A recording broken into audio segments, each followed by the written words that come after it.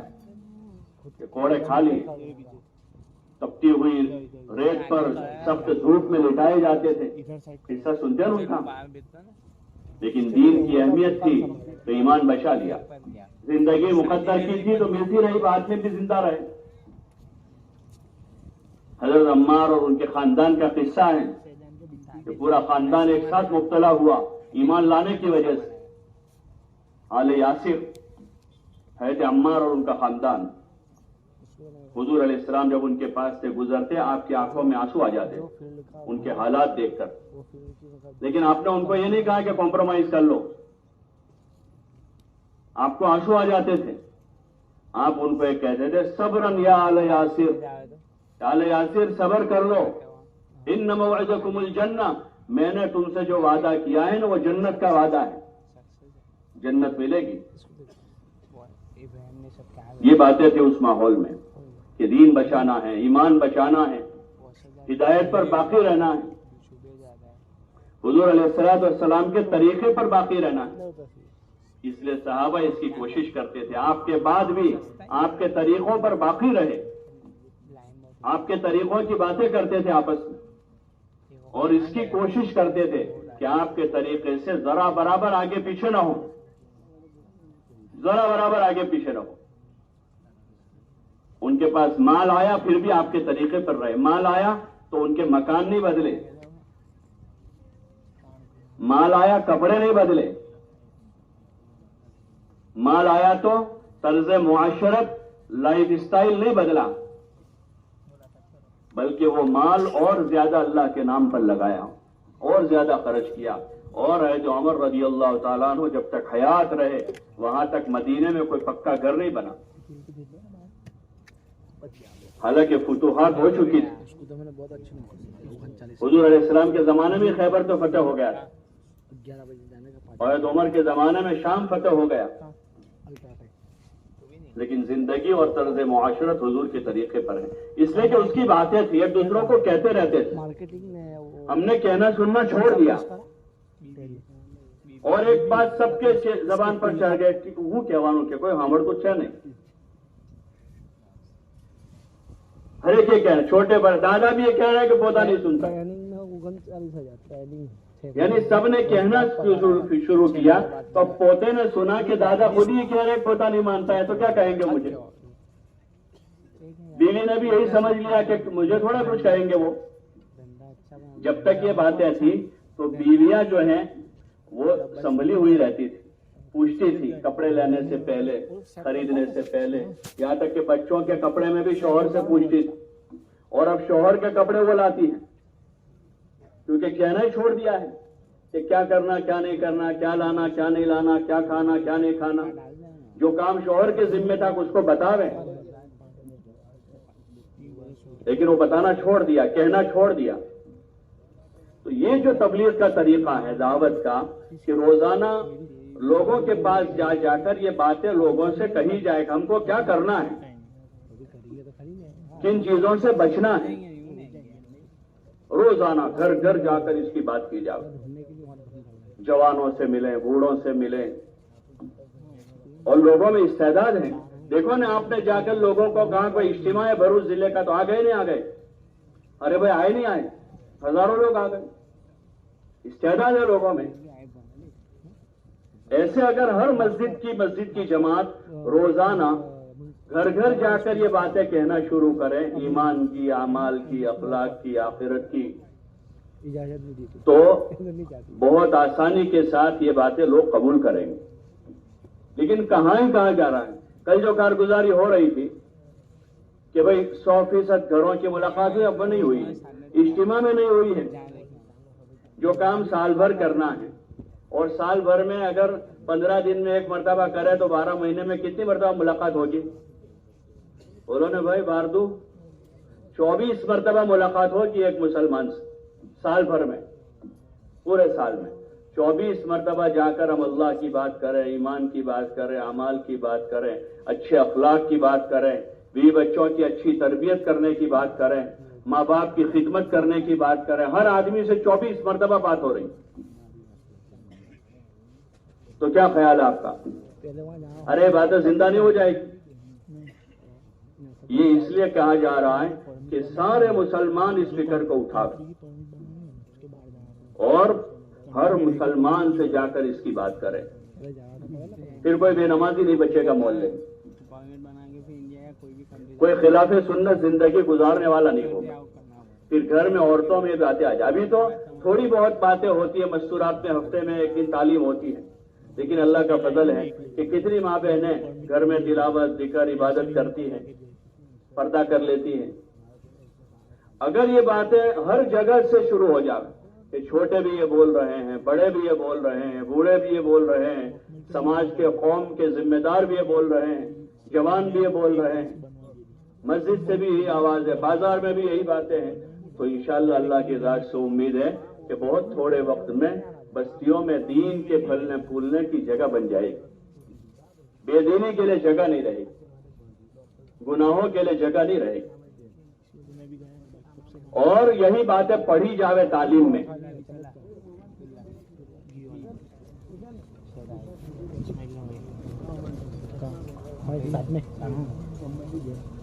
یہی باتیں پڑھی جاوے, بولی بھی یہی باتیں جاوے, سنی جاوے اور پڑھی جاوے.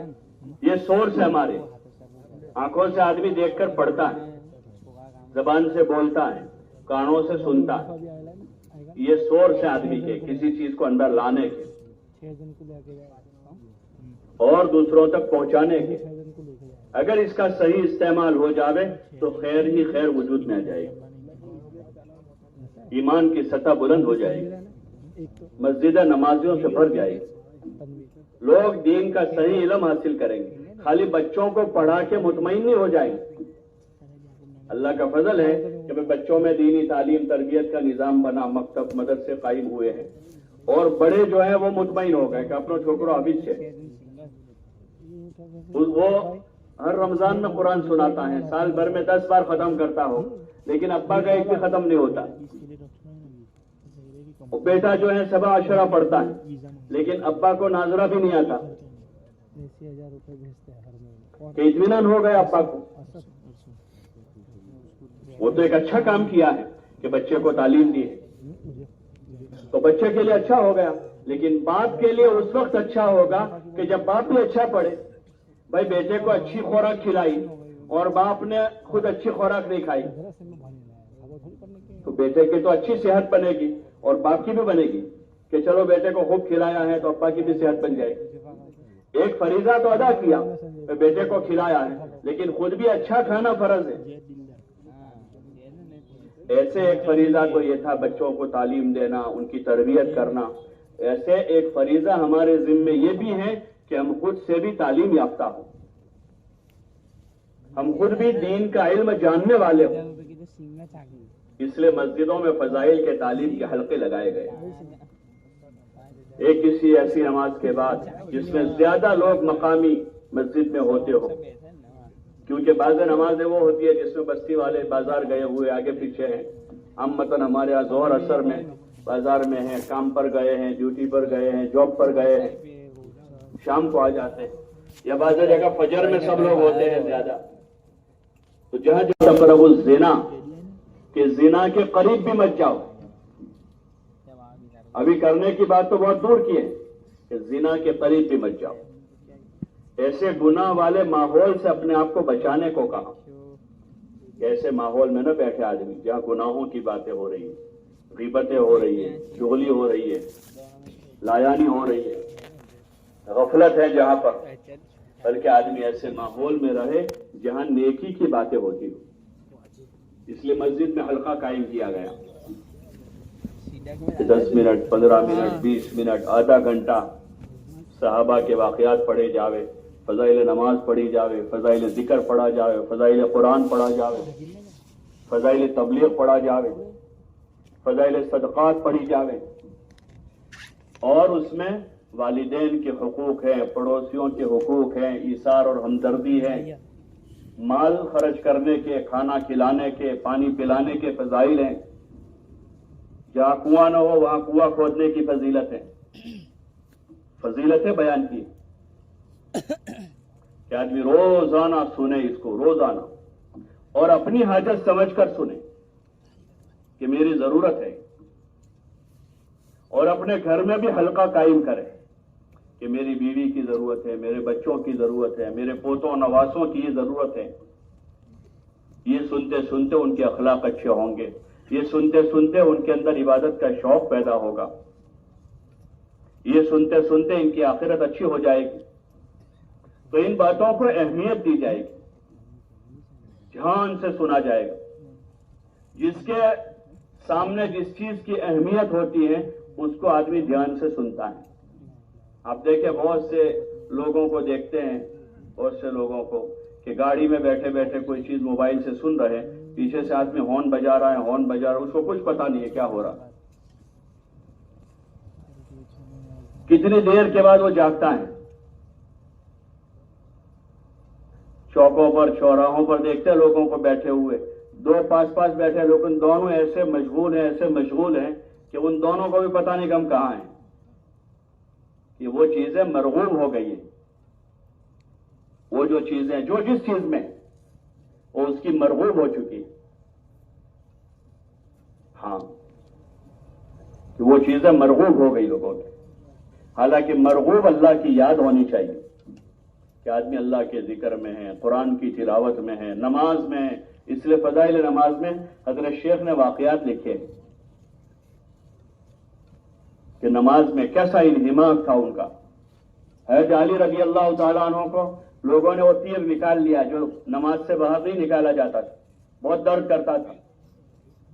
جب نماز کے لیے کھڑے ہوئے تو لوگوں نے نکال لیا، سلام پھیری تو پوچھنے لگے کیا وہ تیر نکالنا ہے؟ بولے وہ تو نکال لیا ہم نے۔ وہ بزرگ کا قصہ ہے کہ گھر میں سانپ پڑا، اوپر سے چھت سے سانپ گرا اور پورا ہنگامہ مچ گیا، محلے والے جمع ہو گئے۔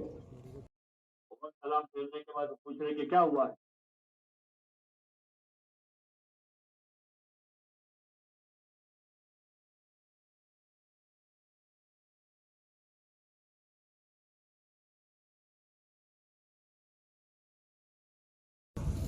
آگے پیچھے کیا ہو رہا ہے؟ وہ اپنی دھن میں مست ہے۔ انسان کے اندر یہ قوت ہے انہماک کی کہ کسی کام میں منہمک ہو۔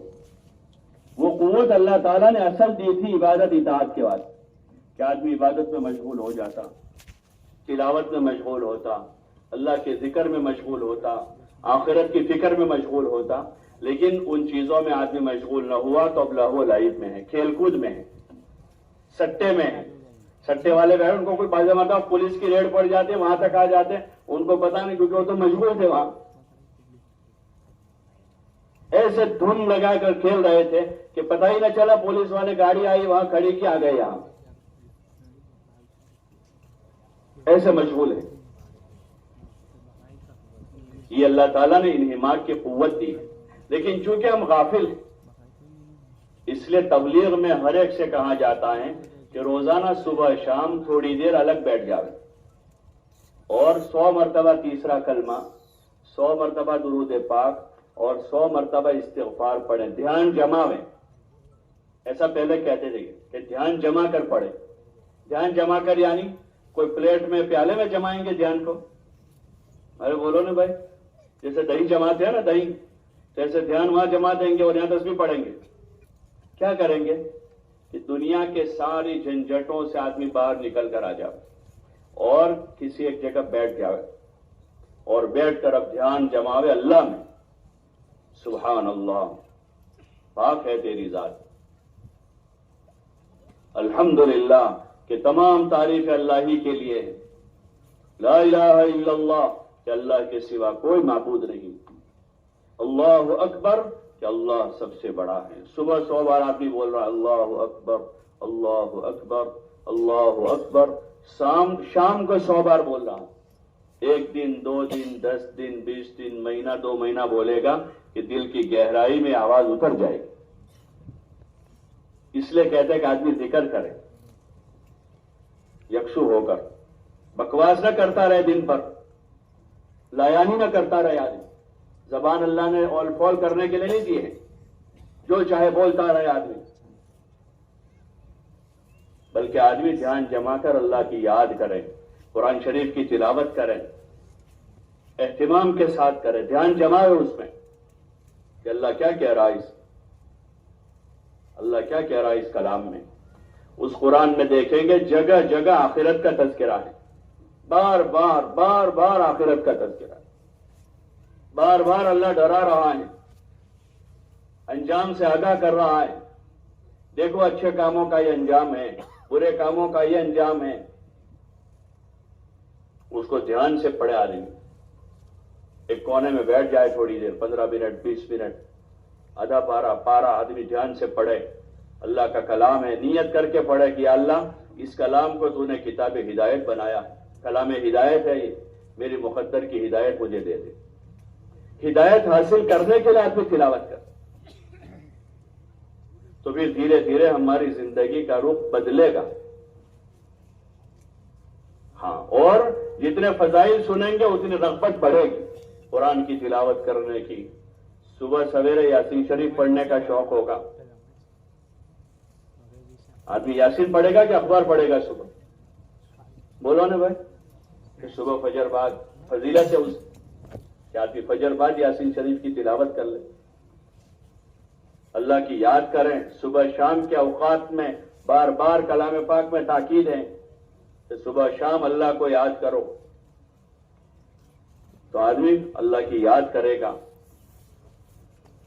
گھر میں بھی وہ ماحول بنانا ہے، گھر کی تعلیم جو ہے اس تعلیم سے یہی چاہا جا رہا کہ ہمارے گھر میں بھی عبادت کا، ذکر کا، تلاوت کا، دعا مانگنے کا اور ہر کام کو سنت کے مطابق کرنے کا ماحول بنے۔ کیا بنے بھائی؟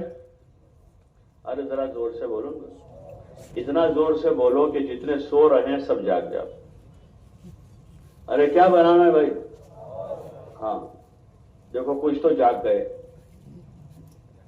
اب باقی بچے ان کو دیکھ لو، آپ اڑوس پڑوس میں خیر خواہی یہیں سے شروع کر دو۔ ماحول بنانا ہے گھر میں، دین کا ماحول۔ سب سے پہلے حضرت مولانا یوسف صاحب رحمۃ اللہ علیہ فرماتے تھے کہ پہلے عبادت کا دین زندہ ہوگا جب دعوت چلے گی، لیکن عبادات جو ہیں وہ 20% ہیں۔ پانی دینا مولانا۔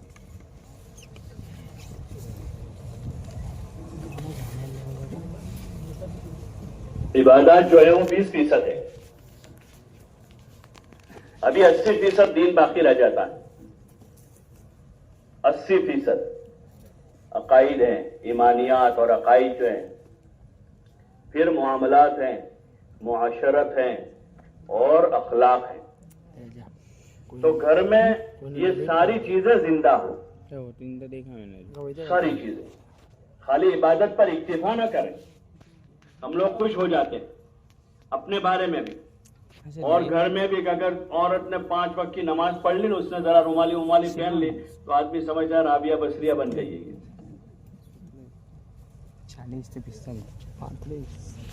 ہاں اچھی بات ہے، تعریف کرنی چاہیے، خوش ہونا چاہیے، لیکن اس پر مطمئن نہیں ہونا چاہیے، اس پر مطمئن نہیں ہونا چاہیے۔ باقی زندگی کا باقی دین کتنا ہے اس کے اندر؟ چلو اس نے اخلاق بھی سدھارے تھوڑے سے، شوہر سے اچھا ملنے لگی، محبت کرنے لگی، اچھا ملنے لگی، خدمت کرنے لگی، لیکن شوہر کے علاوہ کے ساتھ اس کا برتاؤ ٹھیک نہیں ہے، تو کوئی بھی مسئلہ آتا ہے وہ سیدھا اس کی گاڑی میں بیٹھ جاتا ہے، یہ تو بہت اچھی ہے، اس کا کوئی قصور ہو ہی نہیں سکتا نا، میری ماں برابر نہیں ہے، بھائی اس نے جنا ہے تجھے، 2 سال دودھ پلایا ہے، اور جب تک سمجھدار نہیں ہو وہاں تک تیرا پاخانہ بھی اسی نے صاف کیا ہے۔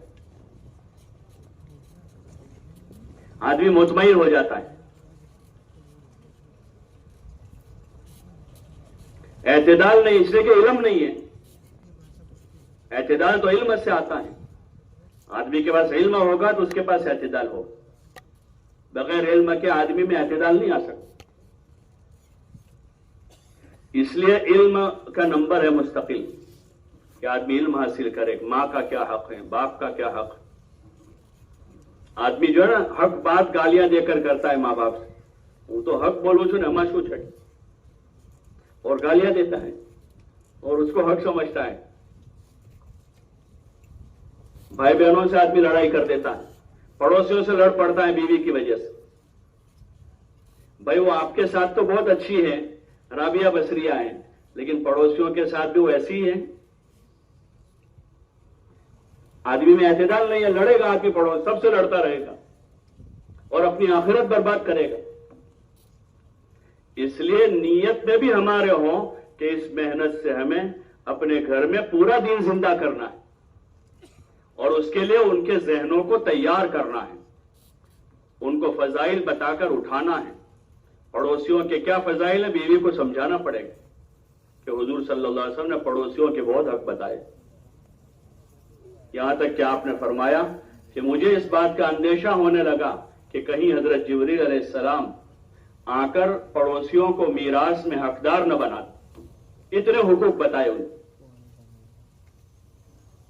اس کی دیوار سے دیوار اونچی کرنے سے منع کیا کہ کہیں اس کی ہوا نہ رک جائے، تو اس کے گھر میں آتی ہوا ہماری دیوار کی وجہ سے نہ رک جائے۔ بدترین آدمی اس کو کہا کہ جو خود پیٹ بھر کے سو جاوے اور اس کا پڑوسی بھوکا ہو، بدترین مسلمان کہاں اس کو۔ بیوی کو یہ باتیں سمجھانی پڑی، ہمارے پڑوسی ان کے ساتھ ہمارا اچھا معاملہ ہوگا۔ فضائل کی کتابوں میں، فضائل صدقات میں پڑوسیوں کے حقوق کے معاملے میں حدیثیں لکھی ہے۔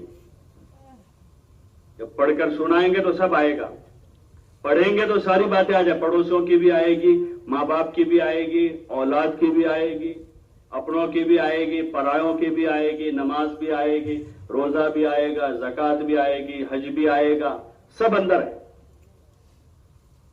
فضائل اور ترغیب کا علم، پھر طریقوں کا علم علماء سے پوچھیں گے، طریقوں کا علم جو ہے وہ علماء سے پوچھیں گے، لیکن یہ ساری باتیں آتی رہے گی تو دل نرم رہیں گے۔ ابھی اغراض کے خاطر لوگ نرم پڑتے ہیں، جب غرض آتی ہے نا، جیسے ایک آدمی ہے ماں باپ سے، بھائی بہن لفظ سے لڑا پڑا ہے، سب سے 5 سال سے لوگ خوشامد کرتے ہیں، اس کی ماں فون کرتی ہے نہیں اٹھاتا، اس کے بھائی آتے ہیں کہ ارے بھائی ایسا مت کر، اللہ واسطے آ جا، تو نہ اللہ کا واسطہ نہ رسول کا کوئی واسطہ نہیں، لیکن اس کے گھر میں شادی ہو نا تو اب سب کے پاس جائے گا کہ اب اس کی غرض آئی ہے۔ کیا وجہ ہے کہ فضائل ہے ہی نہیں کہ ماں باپ کیا ہیں، جھک جانے پر کیا ملے گا، نرم پڑ جانے پر کیا ملے گا، اس کی فضیلت سامنے نہیں ہے، اس لیے غرض غالب ہے کہ اس کی غرض آئی ہے تب آئے گا۔ اور جب فضیلت کی وجہ سے آنا تھا، فضیلت پانے کے لیے کہ صلہ رحمی کرنے والا ہو گیا، صلہ رحمی کرنے والے کی عمر بڑھ جاتی ہے۔ حدیث میں آتا ہے کہ جو آدمی صلہ رحمی کرتا ہے اس کی عمر میں، اس کی روزی میں برکت ہوتی ہے، جو بھی صلہ رحمی کرے گا۔ اور صلہ رحمی کسے کہتے ہیں؟ صل من قطعک، کہ جو تجھ سے توڑے تو اس سے جوڑے، کہ جو توڑتا ہے اس سے آدمی جوڑے۔ فضائل صدقات میں اس لائن کی حدیثوں کو نقل، ایک آدمی پر حج فرض ہی نہیں ہے اور وہ حج کے بیانات سنتا رہتا ہے، اس کے تو کہ اس کو نماز کا سننا چاہیے تاکہ نماز پڑھے وہ۔ ان کتابوں میں حضرت شیخ رحمت اللہ علیہ نے جو بنیادی مضامین ہیں، ارکان اسلام 5 ہیں، تو ایمانیات، نماز، روزہ، زکوٰۃ، حج کی فضیلتوں کو بیان کیا۔ پھر صحابہ، حضور صلی اللہ علیہ وسلم اور صحابہ ہمارے لیے اسوہ اور نمونہ ہیں، تو ان کی زندگی کو لکھا ہے۔ پھر اسلامی معاشرت کیا ہے، ماں باپ، بھائی بہنوں اور رشتہ داروں کے ساتھ کیسے رہنا ہے۔ پھر حلال حرام کیا ہے کمائی میں،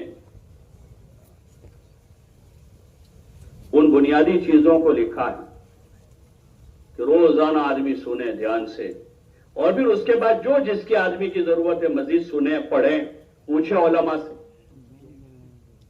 لیکن یہ وہ بنیادی چیزیں ہیں جو آدمی کے اندر اللہ کا ڈر پیدا کرنے والی، خبر کا اور حساب کا ڈر پیدا کرنے والی، جنت کا شوق پیدا کرنے والی باتیں، ان چیزوں کو ہمیں گھر میں ماحول بنانا، اس اور ایک نیت کے ساتھ کہ ہمیں اس گھر کو مسلمان کا گھر بنانا،